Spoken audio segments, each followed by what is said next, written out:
Bom, esse é o primeiro vídeo aqui do canal e é uma pena que o assunto abordado seja esse, né?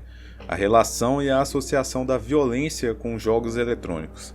Mas essa conversa é necessária e a gente vai falar mais um pouquinho sobre isso. Oi, eu sou o Big Moon, é um prazer ter você aqui e fica à vontade para deixar um like e se inscrever no canal para receber notícias e curiosidades do mundo dos games. Bom, eu tô um pouco atrasado no tema sobre a fala do Lula a respeito dos jogos.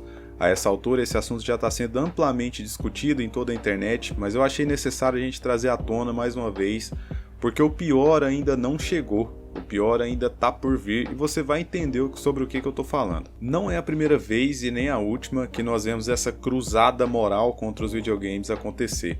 Essa associação extremamente ignorante e injusta relacionando jogos a atos violentos, mas dessa vez a gente chegou num novo patamar. Porque um chefe de estado chegou a dizer que jogos de videogame estão matando mais até que a Segunda Guerra Mundial. E isso em meio, é claro, a outras falas extremamente ignorantes, mas especificamente sobre essa aqui a gente já consegue evidenciar a falta de conhecimento até histórico, né? Deixando de lado um pouco os videogames. E aqui também a gente já pode começar a discutir alguns fatos, né, que evidenciam quão ignorante essa fala foi. Segundo o relatório das Nações Unidas, a estimativa de pessoas que perderam a vida na Segunda Guerra Mundial é de 40 milhões para civis e cerca de 20 milhões de soldados que morreram em conflito. E já colocando os primeiros pingos nos is, né, é de um desconhecimento e de uma injustiça tamanha você comparar uma atrocidade, um conflito de proporções internacionais com a mídia de entretenimento. Gente, é óbvio isso. Eu não achei que seria necessário que em 2023 nós estivéssemos trazendo de volta essa discussão, mas ainda assim, mesmo com o advento da internet e a facilidade de acesso à informação, a gente enfrenta mais uma vez a demonização dessa mídia que a gente tanto gosta, que são os videogames. E isso, é claro, parte de quem não conhece o cenário e não tem contato com ele, e aqui eu não estou fazendo juízo político para lado nenhum, ok? Porque essa ignorância ela se apresenta dos dois lados políticos que a gente vive hoje em dia, né? Essa polarização entre esquerda e direita. A prova disso é que até mesmo alguns representantes da oposição do atual governo têm a mesma postura quando se trata desse assunto. O deputado Zé Trovão pediu antes mesmo da tal fala do presidente que jogos com conteúdo violento fossem suspensos temporariamente no Brasil por 30 dias, relacionando aos recentes ataques a escolas a esses jogos.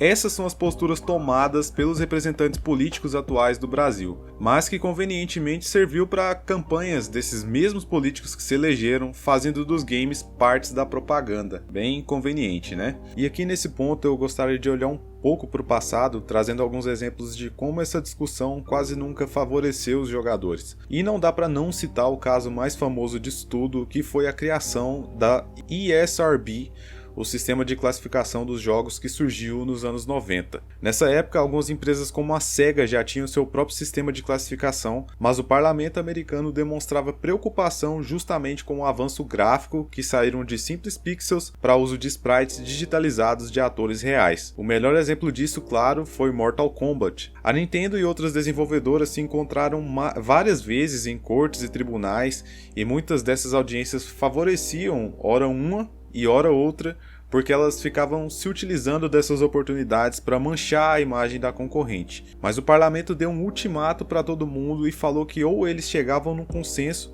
ou o próprio governo americano ia criar um sistema de classificação. Foi então que nasceu o ESRB, que dava uma classificação indicativa para cada jogo que saía das lojas. Passados anos e agora trazendo essa visão para mais perto, aqui no Brasil nós tivemos os banimentos de alguns jogos como Carmageddon, Bully, GTA e até mesmo Duke Nukem 3D. Todos esses banidos relacionados a casos de violência pela grande mídia e por representantes políticos. E até mesmo projetos de lei que visavam proibir a criação e importação de jogos com cunho violento já passaram pela Câmara. Ou seja, como eu disse, não é de hoje que essa cruzada moral existe e parece que ela não está perto de acabar. E é aqui que entra o recém-anunciado Unrecord. Na semana passada, um jogo de tiro que te coloca na pele de um policial com um action cam no peito foi anunciado e trouxe um trailer ultra realístico que chocou a internet. On Record, da Drama Studios, já está sendo tratado por muitos jogadores como a possível experiência mais graficamente realista já feita, apesar de ser só um trailer até então. Esse salto gráfico só foi possível por conta da Unreal 5, o motor gráfico mais atual de desenvolvimento. Lembra que lá no início do vídeo eu disse que a coisa ia piorar? Pois é, On Record foi anunciado num momento delicadíssimo para o cenário e existe a possibilidade de ser um prato cheio para os ignorantes de plantão. E é uma situação tão delicada que foi a primeira vez que eu vi na vida comentários dizendo que estava real demais e que as pessoas se incomodaram com o realismo das cenas. Tudo isso tem um potencial para ser uma bomba relógio de discussão daqui a uns tempos, pois se hoje a crítica já vê o videogame como uma mídia violenta, imagina daqui a pouco as matérias nos jornais sensacionalistas mostrando um trailer desses, vai ser um caos. Eu tenho quase certeza que outras vezes nós iremos falar disso, mas até lá eu queria deixar um recado para você que é pai ou mãe e se preocupa com o que seu filho joga. Eu citei a ESRB e gostaria de lembrá-los que esses jogos são classificados em sua maioria para adultos, então tenham maior controle em relação ao que eles consomem, para que não se demonize algo que não foi feito para uma criança. E isso não serve só para videogames, tá? Mas para filmes e séries e tudo que é mídia. E pesquisem também sobre os benefícios de jogar videogame e aprendam mais sobre como não há qualquer relação de causa e efeito deles com casos de violência. Os motivos que levam a esses casos com certeza são muito mais sérios, mais complexos e merecem a devida atenção para que sejam tratados na raiz e não relacionados à primeira coisa que lhes parecer conveniente. Se informem, eu espero vocês no próximo vídeo, um beijo no coração de cada um e até lá.